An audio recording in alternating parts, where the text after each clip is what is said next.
हर भारतीय की निगाहें केंद्रीय बजट 2025 पर टिकी हुई है, या यूं कहें कि हर भारतीय बजट को लेकर आशान्वित नजर आता है तो गलत नहीं होगा। दोस्तों, केंद्रीय वित्त मंत्री निर्मला सीतारमण 1 फरवरी 2025 का बजट पेश करते हुए आयकर देने वालों को बड़ी राहत दे सकती है। दोस्तों, वो जानती है कि कोरोना के बाद से अर्थव्यवस्था को पटरी पर लाने के लिए इनकम टैक्स स्लैब में कई परिवर्तन किए गए हैं, जिसका सीधा असर और जिसका सीधा फायदा करदाताओं को मिला है, आम जनता को मिला है। दोस्तों, यदि सूत्रों की माने तो सरकार 20 लाख रुपए तक कमाने वाले आयकर दाताओं को टैक्स में भारी छूट दे सकती है। दोस्तों, सरकार का बजट 1 फरवरी को पेश होगा और उसके बाद ही हालांकि फैसले सामने आएंगे, लेकिन सरकार नई टैक्स व्यवस्था को आकर्षक बनाने और पुरानी इनकम टैक्स व्यवस्था को धीरे धीरे खत्म करने की रूपरेखा की घोषणा कर सकती है, ऐसा उनका रवैया सामने आ रहा है। दोस्तों, फाइनेंस मिनिस्टर निर्मला सीतारमण जो है वह देशवासियों को बड़ी खुशखबरी देने के इंतजार में है और 1 फरवरी को 2025-26 का बजट पेश करते हुए वह इनकम टैक्स में छूट के नए प्रावधान, नए स्लैब्स देकर, नए रिजीम देकर यह खुशखबरी पेश कर सकती है। दोस्तों, इससे खपत और आर्थिक गतिविधि को बढ़ावा मिलेगा, साथ ही नई इनकम टैक्स व्यवस्था को और अधिक फायदेमंद या आकर्षक बनाना भी संभव हो पाएगा। दोस्तों, अभी जो विचार हो रहा है केंद्र सरकार के जो विशेषज्ञों में, उनमें 2 ऑप्शनों पर विचार हो रहे हैं। सरकार नई टैक्स व्यवस्था के तहत रिलीफ देने के लिए 2 विकल्पों पर विचार कर रही है। Government is giving tax relief under the new tax system. पहला यह है कि वेतन भोगी करदाताओं के लिए स्टैंडर्ड डिडक्शन, जो स्टैंडर्ड छूट का पैमाना है, उसकी लिमिट को बढ़ाना। वर्तमान में यह लिमिट 75,000 रुपए है। इस बदलाव से करदाताओं को वित्तीय राहत, financial relief to tax payers मिल सकती है। इसके अलावा वे अपनी आय पर कम टैक्स अदा करेंगे, जिससे उनकी बचत में बढ़ोतरी होगी और वह बढ़ोतरी विनियोग के रूप में देश की अर्थव्यवस्था में सुधार के रूप में दिखाई देगी। दोस्तों, इसके अलावा हम यदि दूसरे टैक्स विकल्प के ऊपर जाएं तो पता लगेगा कि टैक्स स्लैब को एडजस्ट करना है। इसका मतलब दोस्तों, सरकार नई व्यवस्था के तहत 20% टैक्स स्लैब का विस्तार कर सकती है और इसमें सालाना 12 से 18 लाख रुपए या 20 लाख रुपए तक की आय को भी कवर किया जा सकता है। दोस्तों, इसके अलावा 18 लाख से 20 लाख रुपए से अधिक की आय पर 30% का टैक्स ब्रैकेट लगाया जा सकता है। इसको यूं समझ सकते हैं, जो वर्तमान स्लैब है उनको इस तरह से हम समझ सकते हैं। कैसे? 0 से 3 लाख की आमदनी तक 0 टैक्स लगता है। 3 लाख से 7 लाख तक की आय तक 5% टैक्स लगता है। उसके बाद आते हैं 7 लाख से 10 लाख तक की आय तक 10% टैक्स लगता है। 10 लाख से 12 लाख तक की आय पर 15% टैक्स लगता है और 12 लाख 1 रुपए से लेकर 15 लाख तक 20% टैक्स लगता है। 15 लाख 1 रुपए से अधिक आय पर 30% टैक्स लगता है और बजट से पहले यह उम्मीद जताई जा रही है कि सरकार से नई टैक्स व्यवस्था में बदलाव किया जा सकता है ताकि करदाताओं के हाथों में अधिक पैसा आए, वो इनको बचत करे, सेविंग करे और उसका फायदा देश को मिले। दोस्तों, ये एक सुझाव है कि सरकार basic exemption, government basic exemption को ₹3 लाख से बढ़ाकर 5 लाख तक कर सकती है और टैक्स रेट को भी कम कर सकती है।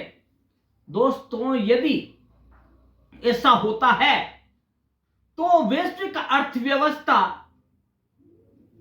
वैश्विक आर्थिक अनिश्चितताओं के बीच ग्रोथ को बढ़ावा देने के लिए पर्सनल इनकम टैक्स को घटाना और अधिक पूंजीगत खर्च आवंटित करना महत्वपूर्ण बात है। इस प्रकार सरकार को घरेलू जरूरतों पर ध्यान केंद्रित करना चाहिए ताकि आर्थिक मजबूती से हम आगे बढ़ सके और आर्थिक मजबूती में आवश्यक सुधार किए जा सके।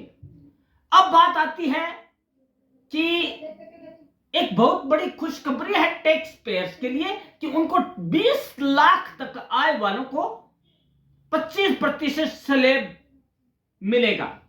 ऐसे समय में जब जीडीपी की ग्रोथ बहुत धीमी गति से हो रही है, आयकर छूट में राहत शहरी खपत बढ़ाएगी। इससे पहले 2023 में बजट में आयकर में राहत दी गई थी, तब नए टैक्स रिजीम वालों के लिए धारा 87A में कर छूट बढ़ाकर 7 लाख रुपए तक की गई थी।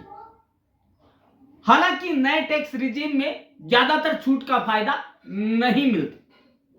दोस्तों, यदि हम माने तो सरकार को 15 लाख से 20 लाख रुपए तक की आय वालों के लिए 25% का टैक्स स्लैब नया लाना चाहिए। एक नया स्लैब बनाना चाहिए जो कि 25% का हो और वह 15 से 20 लाख रुपए तक ईयरली या वार्षिक आय वाले टैक्स पेयर्स के लिए हो।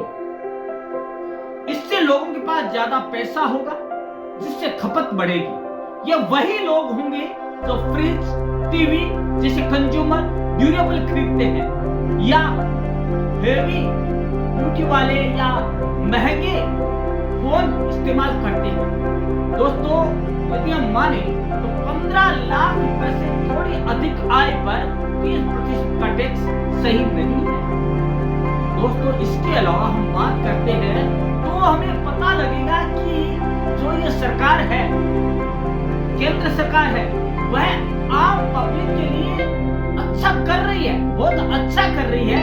दोस्तों, एक बात बताएं आपको कि बजट 2025 से पहले कोरोना के बाद जितने भी बजट पेश हुए उनमें पब्लिक की जितनी ज्यादा सहायता की गई उतनी शायद किसी देश ने नहीं की। अब आशा ये की जाती है कि यही राहतें, रियायतें पब्लिक को दी जाए ताकि जो जीडीपी है वो ग्रोथ धीमी गति से हो रही है, ऐसे में हर कोई सर्वाइव करे।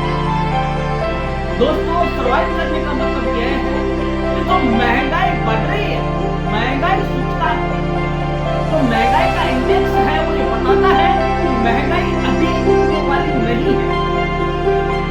और ऐसे में जबकि यूएस से नए टैरिफ लगाने के लिए तैयार बैठा है, तो ऐसे में हमारे केंद्रीय सरकार को चाहिए, सेंट्रल गवर्नमेंट को चाहिए कि वह यूनियन बजट में आम जन के लिए टैक्स स्लैब में रियायत देकर एक नया अध्याय रखे। जो नए स्लैब है उनके तहत नई व्यवस्था बनाए जिससे कि बचत को प्रोत्साहन मिले और अंततः उसका असर राष्ट्रीय इन्वेस्टमेंट पर पड़े। तभी दोस्तों मेक इन इंडिया का सपना साकार हो पाएगा। दोस्तों, मेक इन इंडिया का सपना साकार करने के लिए आम जन की भागीदारी बहुत ही जरूरी है और कंपल्सरी है, और ये तभी हो पाएगा जब वह छोटे छोटे बचतों के साथ हमारे देश की अर्थव्यवस्था में अपना योगदान दे सके। और ये तभी हो पाएगा जब टैक्स स्लैब में परिवर्तन होगा। दोस्तों, कैसे ही बात देख लीजिए, किसी भी मोड में देख लीजिए, टैक्स में रियायत का सीधा असर देश की अर्थव्यवस्था पर। हालांकि विपक्ष ये भी कह सकता है कि इससे देश की अर्थव्यवस्था को नुकसान होगा या राजकोषीय जो है राजकोष में कमी आएगी। तो दोस्तों, एक चीज है, ये गलत है। दोस्तों, जैसे बचत बढ़ेगी उससे सीधा इन्वेस्टमेंट पर असर होगा और उसका सीधा फायदा देश की अर्थव्यवस्था को होगा, जो कि मेक इन इंडिया की एक विचारधारा है। मेक इन इंडिया का जो भविष्य देखना चाहते हैं, जो 10 सालों में बहुत अधिक हुआ, अब और अधिक हो सकता है यदि ये टैक्स स्लैब की नई नीति अपनाई जाए।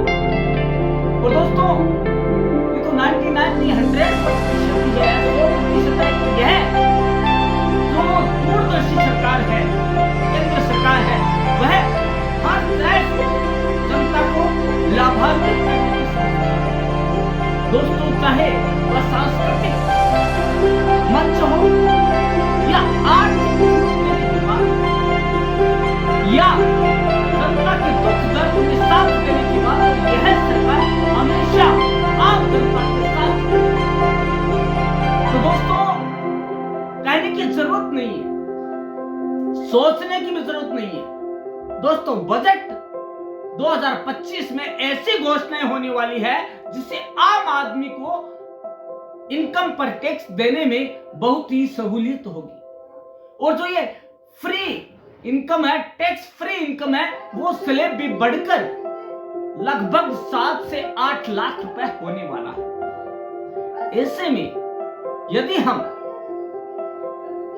खुद की ही सलाह माने तो हमें यह सोचना चाहिए कि जितना हम टैक्स बचाएं उसको हम विनियोग करें, ताकि हमारे देश की समृद्धि में, प्रॉस्पेरिटी में हम योगदान दे सकें। तभी यह टैक्स रिजीम, टैक्स में छूट के प्रावधान से हमें और देश को लाभ होगा। और ये जो महंगाई का ग्राफ है वो स्वतः नीचे आता है। और दोस्तों, जो यूएस से नए टैरिफ लगाने की बात कर रहा है, उसे भी अपने मुंह की खानी पड़ेगी। दोस्तों, जरूरत है तो इस चीज की है कि आम जन सरकार के साथ मिलकर चले। दोस्तों, आपको जानकर आश्चर्य होगा कि चाहे कितना ही टैक्स में छूट दे दी जाए, लेकिन टैक्स पे करने वाले बहुत ही कम है, गिने चुने लोग। दोस्तों, यदि सभी लोग ईमानदारी से टैक्स पे करने लगे तो देश की अर्थव्यवस्था ऊंचाइयों को छू जाएगी और वह अमेरिका की अर्थव्यवस्था को भी मात दे जाएगी। हालांकि अभी भी टक्कर दे रही है, उससे आगे निकल जाएगी, कहने की बात की है। तो दोस्तों, एक बात ये है कि हम आज जिस मोड़ पर खड़े हैं, कोरोना काल के बाद मोड़ पर खड़े हैं। हमारी अर्थव्यवस्था विश्व में सबसे मजबूत अर्थव्यवस्था है। और दोस्तों, यदि यह इनकम टैक्स स्लैब लागू हो जाता है, कम इनकम टैक्स वाला, तो दोस्तों यह अर्थव्यवस्था विश्व की प्रमुख और महान अर्थव्यवस्था जानी जाएगी। दोस्तों, आज आपने जाना कि इनकम टैक्स पे करने वालों को, टैक्स पेयर्स को के लिए क्या खुशखबरी की बात है, उन्हें क्या खुश खबर है, उन्हें क्या मिल सकता है। तो दोस्तों, आपने भी कुछ सोचा होगा कि हमें टैक्स में और क्या चाहिए, हमें क्या छूट चाहिए, या हम बजट से क्या आशा रखते हैं। तो दोस्तों, वो आशाएं आप हमारे कमेंट बॉक्स के थ्रू हमें बता सकते हैं, और आशा करते हैं कि आपको आज का यह वीडियो, जो कि आम जन की हमारी अर्थव्यवस्था में भागीदारी पर बना है, वह आप सबको पसंद आएगा। और दोस्तों, आपका प्यार, स्नेह और उत्साह हमारे चैनल को मिलता रहेगा। धन्यवाद दोस्तों, कल मिलते हैं एक नए टॉपिक के साथ। देखते रहेगा परम क्लासेस चैनल।